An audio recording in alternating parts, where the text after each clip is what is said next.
इंसानों के रहने लायक दुनिया में तेंदुए हमेशा इंसानों के नजदीक ही रहते हैं, जो शायद शेरों और बाघों की तुलना में लोक कथाओं में उनके ज्यादा प्रचलित होने का एक कारण है।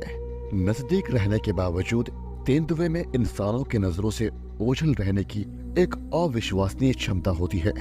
तेंदुए बड़े आसानी से पेड़ों पर चढ़ सकते हैं और अपने जबड़ों में एक पूरी तरह से विकसित हिरण या जंगली सुअर को लेकर भी ऐसा कर सकते हैं। इसीलिए उसे दूसरे मांसाहारी जानवर की तुलना में ज्यादा एडवांटेज मिलती है।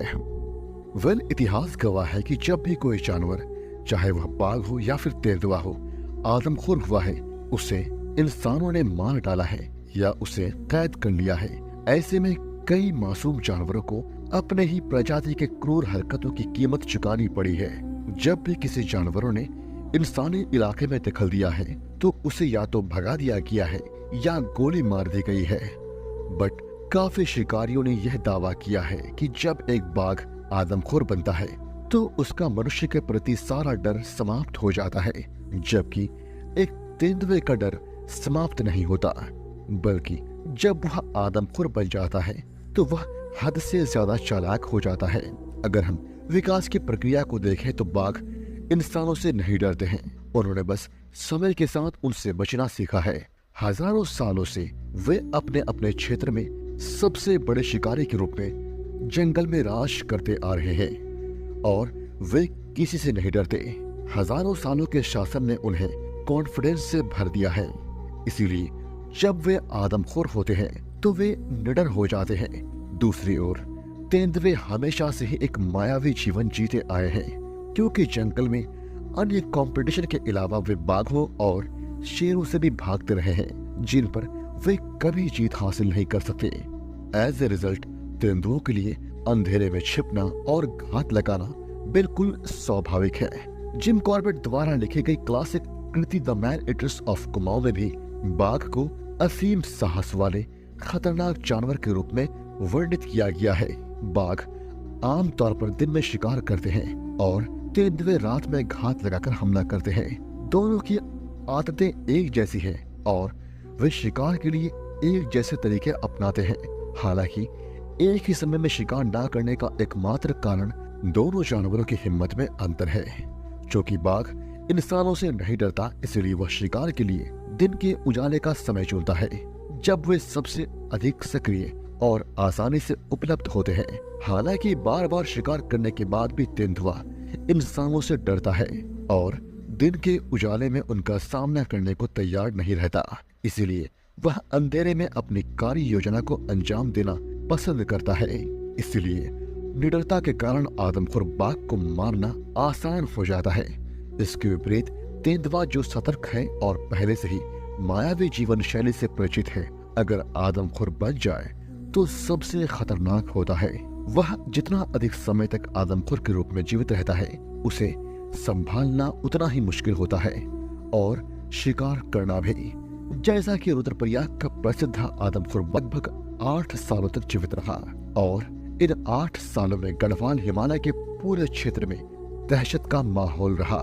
उस आदमखोर ने अपने जीते जी लगभग 125 लोगों को मार डाला था और ऐसा ही एक आदमखोर हिमाचल प्रदेश के थुनांग में अपना आतंक फैला रहा था और उसका आतंक इतना ज्यादा बढ़ गया कि लोगों का जीना हराम हो गया। इसलिए उसे आदमखोर घोषित करके मारने के ऑर्डर जारी किए गए, पर उसे पकड़ना उतना आसान नहीं था जितना यह सुनने में लग रहा है। और उसके शिकार के दौरान जो कुछ भी हुआ और उसके आदमखोर बनने से लेकर उसके अंत तक की कहानी को लिखा है मिस्टर सुनीत भारद्वाज, जो एक आईएफएस ऑफिसर भी हैं, अपने book the pursuit of a man eater में, जिसको समराइज करके मैं आप लोगों को उनकी जुबानी सुना रहा हूँ। इसलिए वीडियो को लाइक और शेयर जरूर कीजिएगा और कमेंट में मुझे बताइएगा कि आपके हिसाब से दुनिया का सबसे खतरनाक मैन ईटिंग लेपर्ड कौन है। चैल चौक से थुनांग तक की हमारी यात्रा एक ही समय में आकर्षक और कठिन थी। शानदार प्राकृतिक सुंदरता ने हमारे सफर को शानदार बना दिया था। हालांकि संकरी सड़कों के तीखे मोड़ों और लैंडस्लाइड से गुजरना अपने आप में ही एक कठिन काम था। बाधाओं के बावजूद हम पूरी तेजी से थुनांग पहुंचने के लिए बेताब थे ताकि इलाके और उस समस्याग्रस्त जानवर के बारे में पहले से जानकारी प्राप्त कर सके जिसने लोगों का जीना हराम कर रखा था। जब हम थुनांग पहुंचे तब तक सूरज डूबने वाला था और अंधेरा धीरे धीरे छा रहा था। हमने अपना सामान और उपकरण पीडब्ल्यूडी के विश्राम गृह में उतार दिया जो अगले कुछ दिनों के लिए थुनांग में हमारा बेस कैंप बनने वाला था। जब हम थुनांग पहुंचे तो हम गांव वालों को बेसब्री से हमारा इंतजार करते देखकर हैरान रह गए। उनकी बेचैन आंखें दर्द और पीड़ा के बारे में सब कुछ बयां कर रही थी। उन्हें उम्मीद थी कि हमारी टीम उन्हें उस आदमखोर के अभिशाप से मुक्त कर देगी। उनकी मासूमियत और उनके भरोसे ने हमारे कंधों पर जिम्मेदारी का बोझ और बढ़ा दिया। अपने अस्थायी क्वार्टर में बसने के बाद हम स्थानीय वन अधिकारियों से मिले। गर्म चाय की चुस्कियों के साथ हमने आदमखोर के बारे में जानकारी हासिल की जिसने पहले ही 2 लोगों को मार डाला था और एक को घायल कर दिया था। पीड़ितों के परिवार दर्द और पीड़ा से गुजर रहे थे जो उनके लिए असहनीय था। फिलहाल वह हत्यारा अभी भी आजाद घूम रहा था और लोगों का बाहर निकलना मुश्किल हो गया था। साथ ही बारिश की मौसम की समस्या एक बड़ी चुनौती होने वाली थी। लोग गुस्से से भरे हुए थे। ऐसे में अगर वह आदमखोर एक और इंसान को मार दे तो वे निश्चित रूप से हिंसक हो जाते और उस स्थिति में लोगों का गुस्सा और भी भयावह हो जाता। इसीलिए स्थानीय प्रशासन दहशत, विरोध और लोगों के गुस्से के माहौल में बेचैन थे। जब हम समस्या के विभिन्न पहलुओं पर चर्चा कर रहे थे तभी एक मजबूत महिंद्रा थार रेस्ट हाउस के परिसर में दाखिल हुई और एक लंबे तगड़े शरीर वाले व्यक्ति आशीष दास गुप्ता जो एक अनुभवी शिकारी थे कार से नीचे उतरे। उनके साथ ललित ठाकुर और उनके ड्राइवर गुरुदेव शामिल थे जो खतरनाक जानवरों का शिकार करने के तरीकों और साधनों से समान रूप से अनुभवी और परिचित लग रहे थे।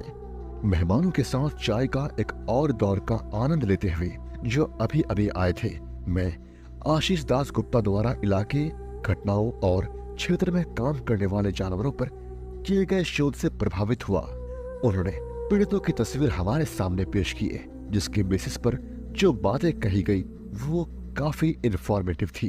पीड़ितों के गर्दन पर गहरे चीरे के निशान यह संकेत दे रहे थे कि ऊपरी कैनाइन टीथ अच्छी स्थिति में थे और साथ ही उनके बीच बड़ी दूरी इस बात का संकेत थे कि जानवर एक विशाल नर तेंदुआ हो सकता है। हालांकि निचले कैनाइन निशान ऊपरी वाले जितने गहरे नहीं थे जिससे पता चलता है कि तेंदुए का निचला जबड़ा ठीक से काम नहीं कर रहा था।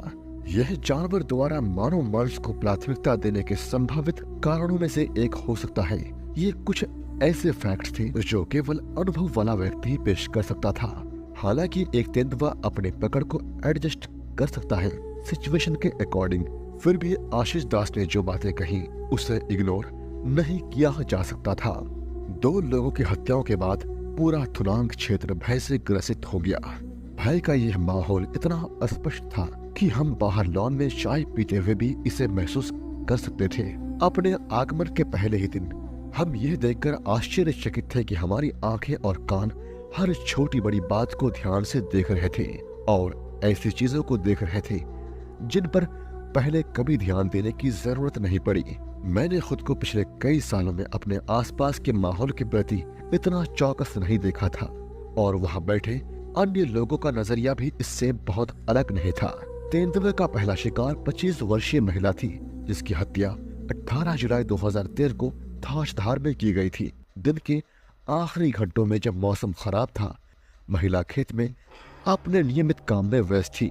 आसपास लंबी घास थी जिससे शिकार को घात लगाने के लिए पर्याप्त जगह मिल गई। आसपास कोई और ना होने के कारण तेंदुए ने मौके का फायदा उठाया और उसे अपने जबड़े में जकड़ लिया और पास के नाले में खींचकर ले गया। ताजधार थुनांग से लगभग 4 किलोमीटर दूर था और वहां पहुंचने के लिए एक कच्ची सड़क पर ऊपर की ओर ड्राइव करना पड़ता था जिसमें कई खड़ी कीचड़ भरी और फिसलन भरी जगह थी जो बरसात के मौसम में आसानी से पार करने योग्य नहीं थे।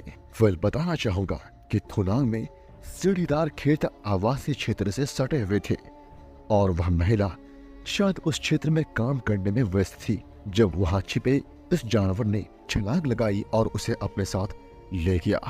इसने उसे नाले में खींच लिया और महिला के शरीर से कुछ किलो मांस खाने में कामयाब रहा। तेंदुए ने अपने आसपास के इलाके को अच्छी तरह से मैप किया था और शिकार इतने सटीकता से किया गया था कि आसपास के लोगों को एक चीख भी नहीं सुनाई दी। एक छोटी सी आवाज आसपास के खेतों में काम करने वालों को आसानी से सुनाई दे सकती थी, अगर आवासीय क्षेत्र में रहने वालों को नहीं। लेकिन आश्चर्यजनक रूप से जब यह घटना हुई तो कोई भी नोटिस नहीं कर सका। वैसे तो इस घटना की विस्तृत जानकारी हमारे पास नहीं थी, लेकिन मानव मांस का सेवन इस बात का संकेत था कि यह कोई दुर्घटना नहीं थी। इसके बाद 22 जुलाई को थुनांग से करीब 14 किलोमीटर दूर शिकावरी गांव में एक व्यक्ति घायल हो गया। ये दोनों जगहों यानी थाचधार और शिकावरी थुनांग के पास बहने वाली नदी बाखली खड्ड से सटे हुए थे। दूसरे शिकार जो 24 जुलाई 2013 को दुर्भाग्य से मर गई, बुनालीधार गांव की एक बुजुर्ग महिला थी। वह एक हमले में मारी गई जिसकी योजना बहुत ही सावधानी से बनाई गई थी और जिसे सटीकता के साथ कुशलता पूर्वक अंजाम दिया गया था। बुनालीधार थुनांग से लगभग 8 किलोमीटर दूर था, जहां इस महिला का घर एक टीले पर था जिसके एक तरफ एक बाहरी रसोई थी। पहाड़ियों में हम अभी भी मुख्य भवन के बाहर रसोई और बाथरूम बना हुआ पाते हैं। लोग कभी भी जूते पहनकर रसोई में प्रवेश नहीं करते और शौचालय कुछ दूरी पर बने हुए होते हैं। रसोई से सटा हुआ एक छोटा सा पत्थर था जो घात लगाने के लिए एकदम सही जगह थी। रसोई की दीवारों के कारण बाहर लटके बल्ब की मंद रोशनी उस स्थान तक नहीं पहुंच पा रही थी जहां यह चट्टान स्थित थी। यहाँ अंधेरे में राक्षस सही समय का प्रतीक्षा में छिपकर पीछा कर रहा था। 55 वर्षीय महिला ने अपने पति के साथ शाम का खाना खत्म किया और रसोई की सफाई में व्यस्त हो गई। काम खत्म करने के बाद रात करीब 9 बजे वह रसोई से बाहर आई तो उसके पति पास में ही खड़े थे। जैसे ही वह दरवाजा बंद करने के लिए मुड़ी, जानवर ने उस पर हमला कर दिया और उसे सीढ़ीदार खेतों में ले गया। घात लगाकर किए गए हमले में भ्रमित और चौंके उसके पति ने शोर मचाया और जानवर के पीछे दौड़ पड़ा। भूरे बालों वाले उस व्यक्ति के इस साहसिक कार्य ने तेंदुए को भागने पर मजबूर कर दिया, लेकिन महिला तब तक गला घोटने, घायल होने और सदमे से अपनी जान गंवा चुकी थी। पहले से ही 2 इंसानों की हत्या होने के कारण इलाके में दहशत का माहौल था और लोग विरोध करने और उस तेंदुए को तुरंत खत्म करने की मांग करने के लिए सड़कों पर उतर आए थे। स्थानीय प्रशासन को पहले से ही लोगों के विरोध और सड़क जाम से निपटने में कठिन समस्या का सामना करना पड़ रहा था, जो पहले शिकार और उसके बाद आदमखोर के हमलों के बाद हुआ था। लोगों के आक्रमण होने से लड़ाई में स्थिति गंभीर हो गई थी। अगर जानवर को पकड़ने या मारने के लिए तुरंत कदम नहीं उठाए गए तो स्थिति नियंत्रण से बाहर हो सकती थी। पहली आवश्यकता के रूप में मुख्य वन्यजीव वार्डन ने पहले ही तेंदुए को आदमखोर घोषित कर दिया था और उसे मारने के लिए शूटरों की टीम तैनात थी। इस स्तर पर एक बात बिल्कुल स्पष्ट थी कि जो मानव हत्याएं हुई थी वे कोइंसिडेंट तो बिल्कुल भी नहीं थे, बल्कि वे योजनाबद्ध तरीके से की गई हत्याएं थी। तेंदुआ आदमखोर क्यों बना था यह अभी भी अज्ञात था। फिर भी एक आशंका थी कि जानवर शारीरिक रूप से असक्षम होगा और अपने नेचुरल शिकार को पकड़ नहीं पा रहा होगा, इसलिए वह इंसानों पर हमला करना शुरू कर दिया।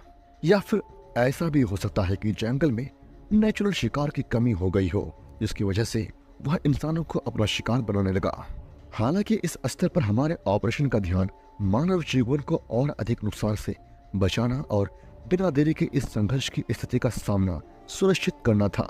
स्थानीय वन अधिकारियों ने और अधिक मानव जीवन के नुकसान को रोकने के लिए पहले ही आवश्यक उपाय कर लिए थे।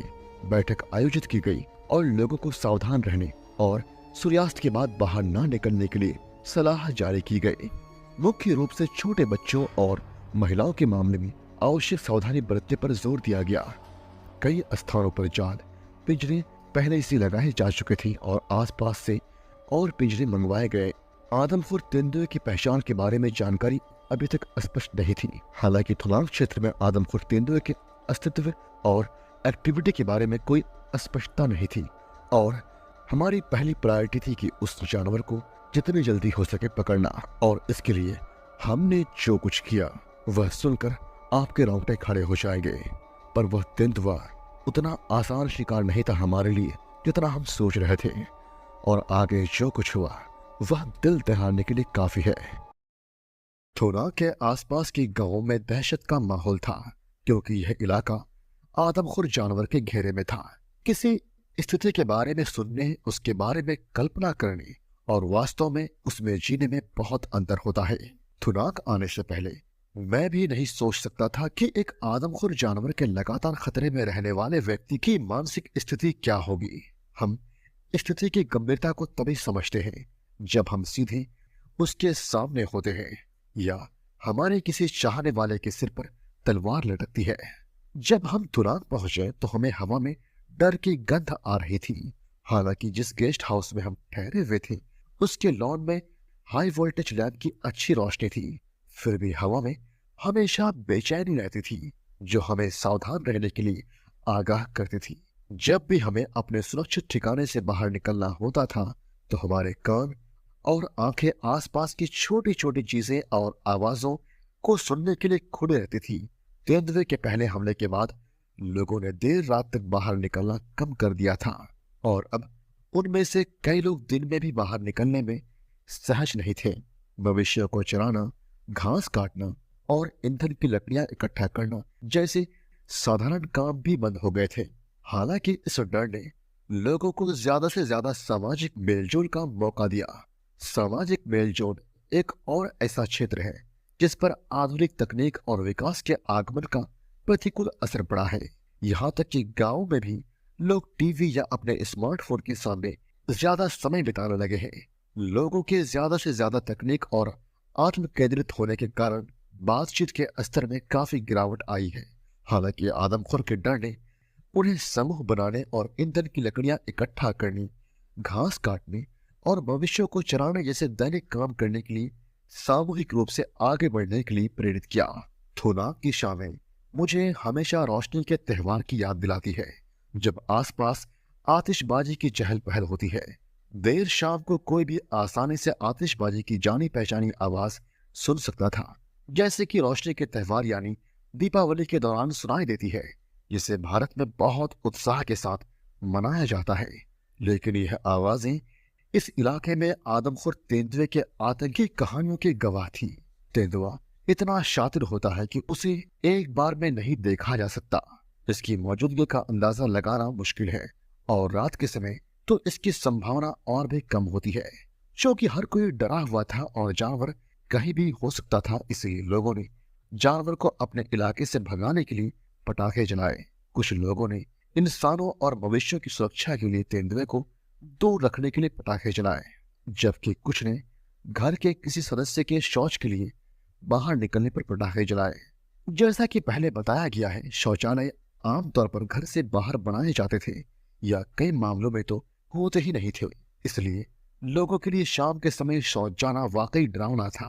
डर का माहौल इतना गहरा था कि अंधेरे में बाहर जाने के बजाय कई परिवारों ने घर के अंदर ही अस्थायी व्यवस्था कर ली थी।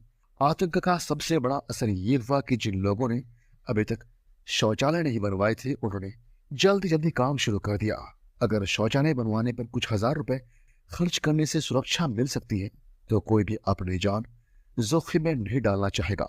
सरकार ने हर घर में शौचालय बनाने और हर क्षेत्र को खुले में शौच से मुक्त करने के लिए कई योजना बनाई थी। फिर भी बेहतरीन प्रयासों के बावजूद इस लक्ष्य में 100% सफलता एक दूर का सपना ही रह गया।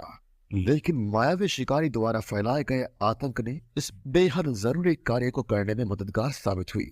पहाड़ों में शराब का सेवन एक आम समस्या है। देर शाम को आप ऐसे लोगों को देख सकते हैं जो अपने होश खो चुके हैं और अपने घर पहुंचने के लिए टेढ़े मेढ़े रास्तों पर चल रहे हैं।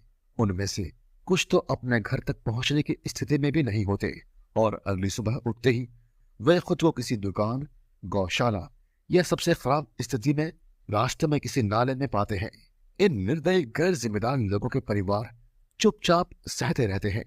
इन बेपरवाह लोगों को सुधारने के लिए मौत के डर से ज्यादा कारगर कुछ नहीं हो सकता था। मौत का डर सबसे बड़ा है, और आदमखोर के आतंक ने स्थानीय शराब की दुकानों पर भी अपने छाप छोड़ी।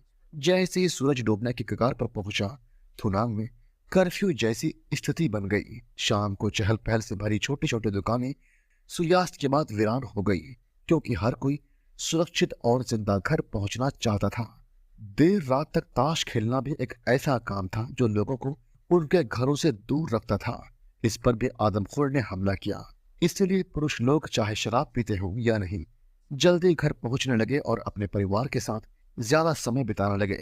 यह एक और बड़ी उपलब्धि थी जो सिर्फ एक आदमखोर ही कर सकता था।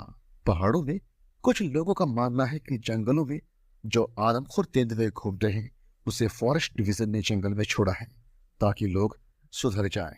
बीते कल में कई बार ऐसी घटनाएं हुई हैं जब मैंने राज्य के अलग अलग इलाकों में और वहां के लोगों को यह कहते सुना है कि फॉरेस्ट डिवीजन तेंदुओं को पालता है, उन्हें ट्रेन करता है और जंगल में छोड़ देता है। उनके अनुसार केवल वे तेंदुए ही खतरनाक होते हैं जिन्हें फॉरेस्ट डिवीजन ने ट्रेनिंग दिया है और वे नुकसान पहुंचाते हैं। जब भी किसी तेंदुए के बस्तियों में घुसने या किसी जंगली जानवर द्वारा पालतू मवेशियों को उठाने की कोई घटना होती है तो स्थानीय लोग अक्सर दावा करते हैं और शिकायत करते हैं कि वन विभाग ने इस जानवर को छोड़ा है और उन्हें ऐसा करने से रोका जाना चाहिए। राज्य के अलग अलग हिस्सों में यह कॉमन मिसकंसेप्शन रहा है। हिमाचल प्रदेश के वन विभाग के इतिहास में तेंदुए के संरक्षण और प्रजनन के लिए कभी कोई कार्यक्रम नहीं चलाया गया। मेरे दिमाग पर थोड़ा जोर डालने और लोगों से चर्चा करने से इस सिद्धांत की उत्पत्ति को समझने में मदद मिली। मुझे जो एकमात्र उपयुक्त स्पष्टीकरण मिल सका वह यह था कि यह लोगों को जंगल में प्रवेश करने से रोकने के लिए एक सुरक्षा रणनीति के रूप में अपनाया गया एक स्टेप है जिसे फॉरेस्ट डिवीजन ने अपनाया है। यह जानकारी तब मौखिक रूप से स्थानिक और लौकिक संदर्भों में फैल गई। यह जानकारी तब से लोगों ने आपस में डिस्कस करना शुरू कर दिया और आज भी कई लोग यही मानते आ रहे हैं कि जो तेंदुआ आदमखोर हो गया है उसे फॉरेस्ट डिवीजन ने छोड़ा है। थोडांग में हमारी पहली रात झटके में गुजरी। थका देने वाली ड्राइव की थकान, तेंदुए की मांद में जाने का उत्साह, लोगों से टकराव की आशंका से भरा हुआ हमारी रात लंबी और कठिन हो गई। सुबह जल्दी जल्दी कुछ खाने के बाद हम घटना स्थल की ओर निकल पड़े। पूरी तरह से हमला करने से पहले आदमखोर के सक्रिय क्षेत्रों को जानना बेहद जरूरी था। हमने स्थानों का एक त्वरित चक्कर लगाया और जानवर और उसके क्षेत्र को जानने के लिए लोगों से बातचीत की।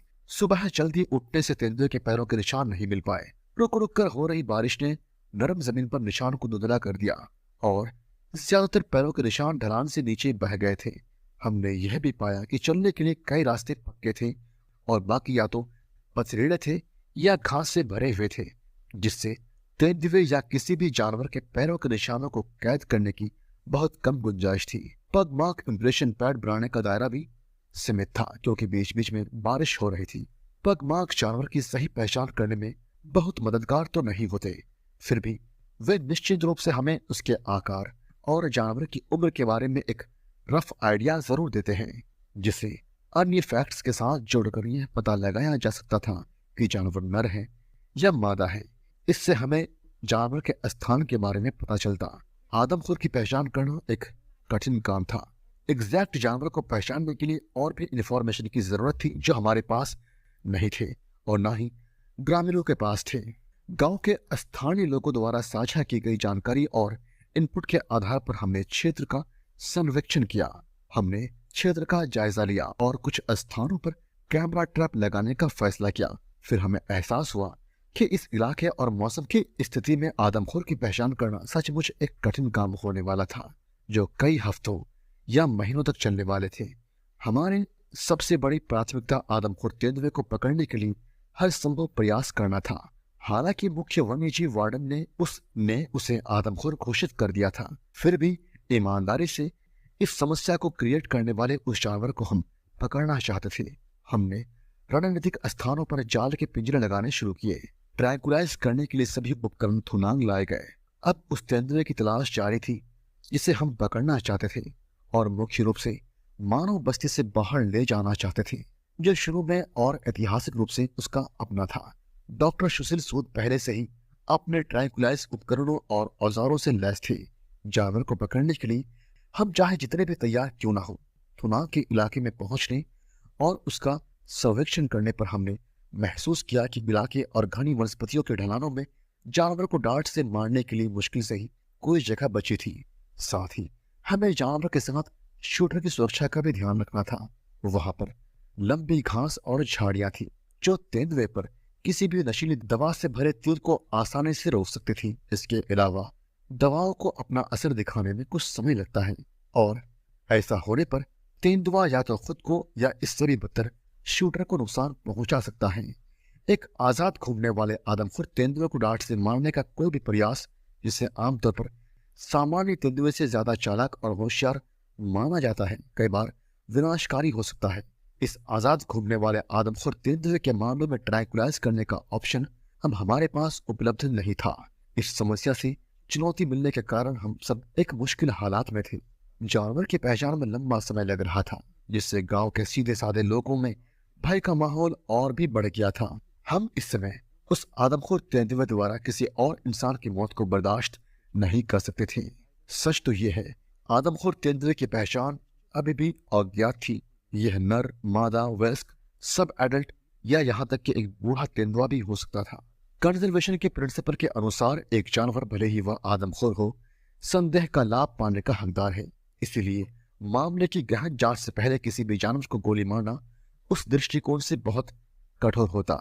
इसमें कोई संदेह नहीं था कि आदमखोर 2 हत्याओं का दोषी था और उसे कठोर सजा मिलनी चाहिए थी। फिर भी सबसे भयानक अपराधों में भी पेशे के इरादे या मकसद की पूरी तरह से जांच की जाती है और उसे साबित किया जाता है और फिर फैसला सुनाया जाता है।